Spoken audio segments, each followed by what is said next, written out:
Hey family, welcome to my channel. My name is Irene, together with my daughter here, SELAHJOY. So today we are talking about a very sensitive topic, but it's part of us. We cannot run away from it. So today we want to just share about our lives.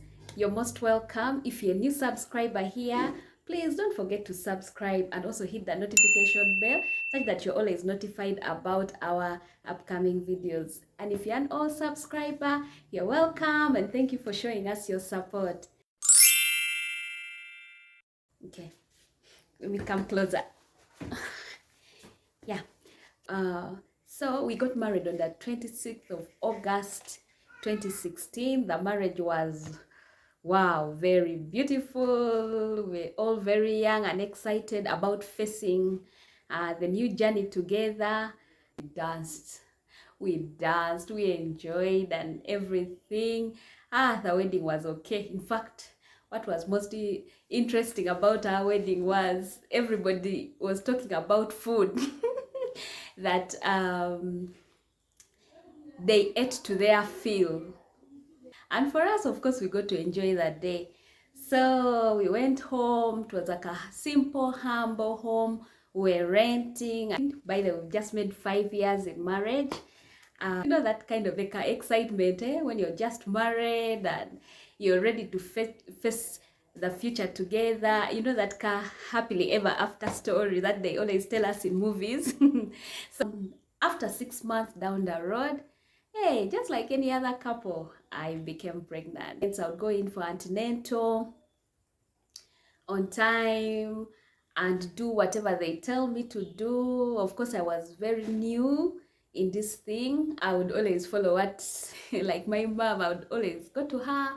She'd also call in once in a while and ask me how I was, what I was feeling like and what I was going through anyway.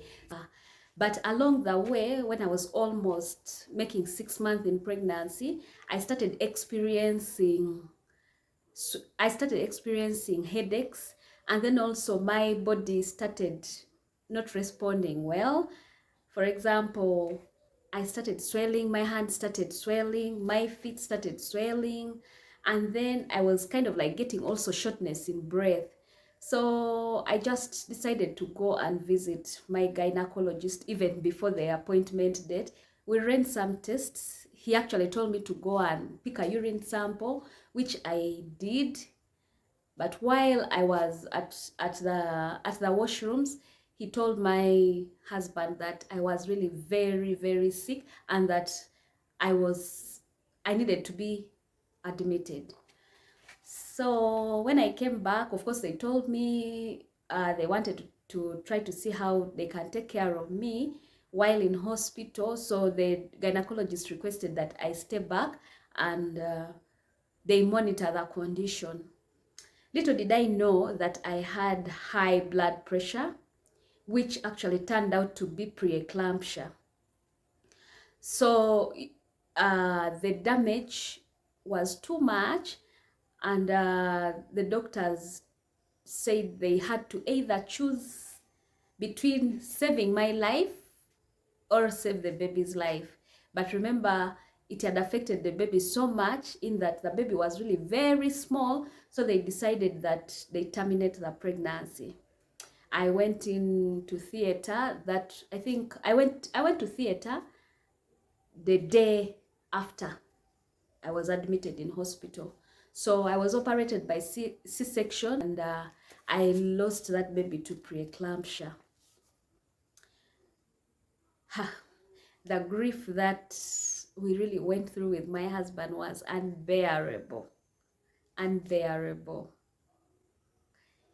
It tormented, my dear. If you've ever lost a child, or if you've ever miscarried, I think you understand me more.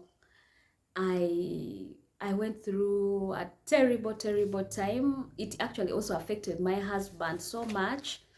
But then, you know, we are Christians, so we put our faith in God and always waited on God to give us a consolation. So just like any other couple, when they lose a pregnancy, they end up conceiving very fast. So I ended up conceiving, I think after 6 months. Yes, that's when I conceived again. Um, to now, my baby. I was really, really very, very careful with this pregnancy. I remember I would go in for antenatal care like every 2 weeks. After every 2 weeks, I would go for antenatal care because I was traumatized with the first loss and I didn't want anything bad to happen to my second baby. So I made sure that I kept all the appointments, but on top of that, I discussed it with my gynecologist. I made sure I told him that I needed extra and close monitoring. They put me on some drugs. At the same time, they kept on monitoring my pregnancy. But along all the 9 months that I actually had a smooth pregnancy. I didn't have any issues whatsoever. My blood pressure was also well maintained until the day when now I was scheduled for another C-section. Remember, because of the first C-section and that I had conceived earlier, earlier than the period of time, the doctor didn't want to risk. And on top of that, remember, I had lost my first baby, so I didn't want any chances on my second baby. So I just scheduled for another C-section. And on 12th September 2018, I gave birth to a bouncing baby girl called SELAHJOY. Of course, the first 6 months was fairly what I call a smooth sailing. But what I remember in particular was that her feeding was a little bit not normal. For example, a child her age would take, let's say, for example, like 400 ml of milk. For her, she would really struggle to take even 200 ml to finish. Another thing that I remember very well that was a concern to me was that she would cry a lot. I didn't know why she was crying. And then, would think that maybe she's hungry and we are not feeding her enough. So, the African way of doing things, they were like, no, to let this baby eat enough, maybe we need to remove her from breastfeeding. So I removed her from breastfeeding when she was about 1 year and 5 months. That's when I removed her from breastfeeding.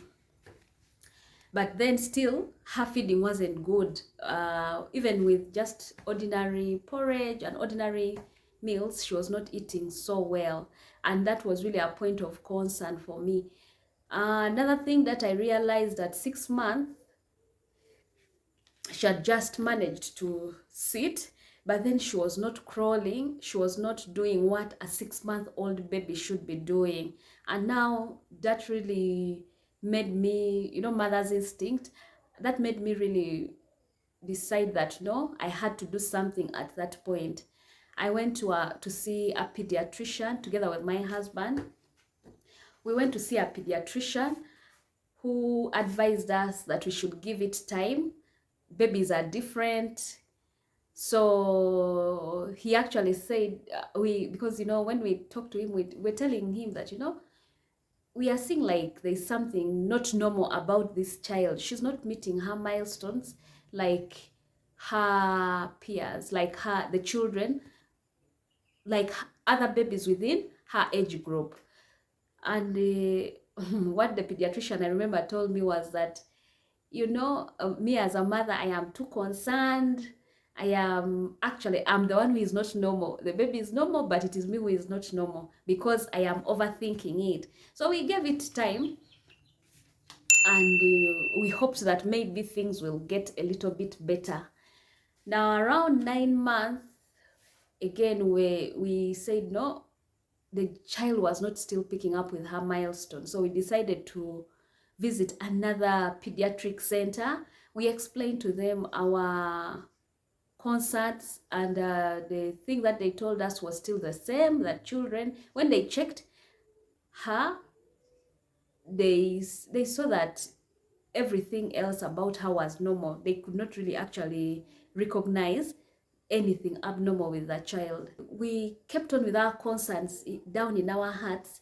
We didn't know what else to do, because whenever I would go to the pediatricians will tell us otherwise. So we decided to just give it some time. At around when she made 1 year of age, that is when we realized that no, we needed to do something more about it. So we again visited another pediatric center and we told them our concerns. And when we told them our concerns, they're like, no, maybe she just has some issues with walking, with hitting, maybe she has delayed, what we call delayed milestones. The mere fact that she was born by C-section could have actually sparked off a delay in her motor skills. So they referred us to see a physiotherapist. We did physiotherapy for about, I think, 2 months, and still we're not seeing any changes. We're not seeing any improvements whatsoever. So after her first birthday, the baby developed a terrible pneumonia, which again led us back to hospital. Now, we were admitted in hospital for about 5 days. It was really so bad. She was put on close monitoring and a lot of drugs to try to help her. And I remember that time while we were there, we still shared our concerns with the pediatricians who were there, and we explained to them where we have been, what we have been doing with the child. So the pediatrician referred us to see a children's rehabilitation center to further diagnose what the problem could be, because at 1 year of age, the child should be really walking, or at least taking the first steps, or even showing the signs of walking, which wasn't the case with our daughter.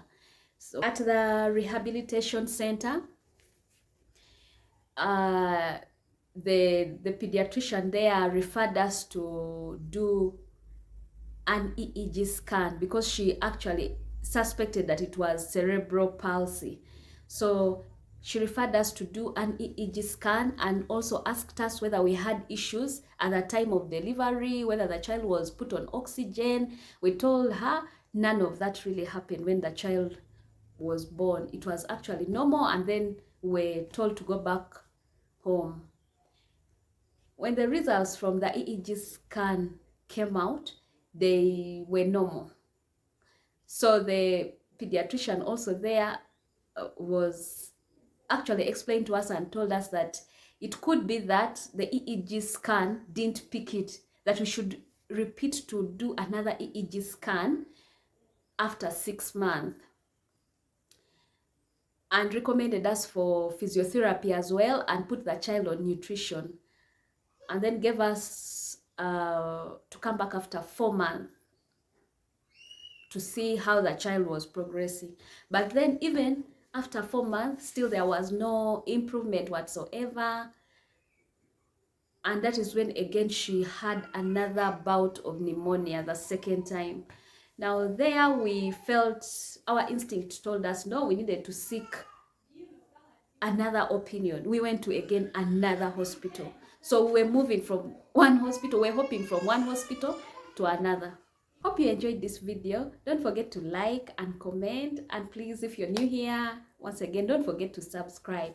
Bye. See you in my next one.